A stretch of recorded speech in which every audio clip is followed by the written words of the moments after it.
Bharat news के सभी दर्शकों को जेबी शर्मा का नमस्कार। दर्शकों, ग्रेटर फरीदाबाद के सेक्टर 88 स्थित आज 24 अगस्त को देश के प्रधानमंत्री श्री नरेंद्र मोदी ने माता अमृतानंदमयी मठ के तत्वाधान में अति आधुनिक उपचार सुविधाओं से युक्त 2600 बिस्तर वाले नवनिर्मित अस्पताल का लोकार्पण किया।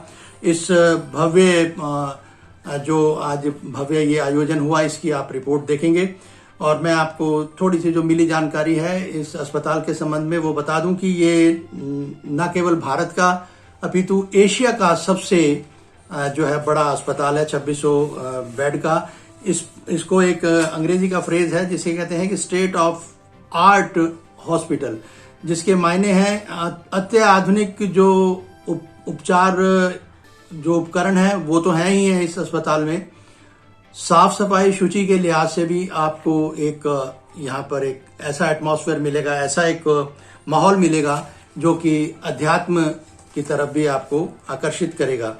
और माता जो आनंदमयी जो है वो अपने इस अस्पताल को आप कह सकते हैं कि उनके नाम के अनुरूप ही ये अस्पताल भविष्य में कार्य करेगा, ऐसी उम्मीद जताई जा रही है। और अब देखना होगा कि ये किस तरह से अब भविष्य में अब सब लोगों के लिए ये कितना उपयोगी सिद्ध होता है। प्रधानमंत्री नरेंद्र मोदी ने आज फरीदाबाद में देश के सबसे बड़े अमृता अस्पताल का उद्घाटन कर जनता को समर्पित कर दिया। इस मौके पर मां अमृता आनंदमयी ने प्रधानमंत्री नरेंद्र मोदी का अभिनंदन किया। कार्यक्रम में हरियाणा के राज्यपाल श्री बंडारू दत्तात्रेय और मुख्यमंत्री मनोहर लाल खट्टर भी मौजूद रहे। प्रधानमंत्री ने कहा कि अमृत काल की इस प्रथम बेला में मां के आशीर्वाद का अमृत देश को मिल रहा है। फरीदाबाद में आरोग्य का इतना बड़ा संस्थान प्रतिष्ठित हो रहा है। यह बिल्डिंग और टेक्नोलॉजी से जितना अधिक आधुनिक है, सेवा, संवेदना और आध्यात्मिक चेतना के हिसाब से भी उतना ही अलौकिक है। उन्होंने कहा कि यहाँ आधुनिकता और आध्यात्मिकता का संगम देखने को मिल रहा है। यह गरीबों के लिए सुलभ और सस्ते इलाज का माध्यम भी बनेगा। प्रधानमंत्री ने कहा कि सेवा के इतने बड़े महायज्ञ के लिए वे अम्मा के आभारी हैं। प्रधानमंत्री ने उम्मीद जताई है कि देश की दूसरी संस्थाओं के लिए ये प्रकल्प आदर्श बनेगा। साथ ही नरेंद्र मोदी ने कहा कि अमृता अस्पताल के शुरू होने से न केवल फरीदाबाद और हरियाणा के राज्य के लोगों को सुविधा मिलेगी, बल्कि दिल्ली एनसीआर की पूरी आबादी को भी यह उपचार की सुविधा मिलेगी।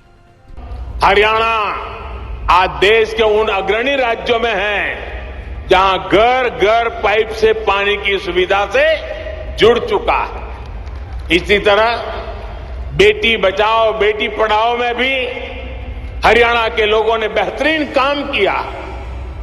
फिटनेस और खेल ये विषय तो हरियाणा की रगों में है, उसके हरियाणा की मिट्टी में है, यहां के संस्कारों में है।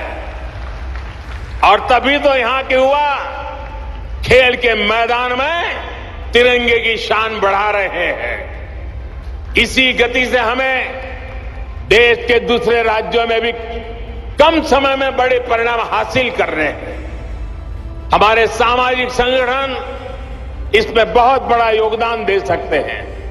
तो दर्शकों, ये थी माता अमृतानंदमयी अस्पताल के लोकार्पण की एक विशेष रिपोर्ट। फिर मिलेंगे। नमस्कार।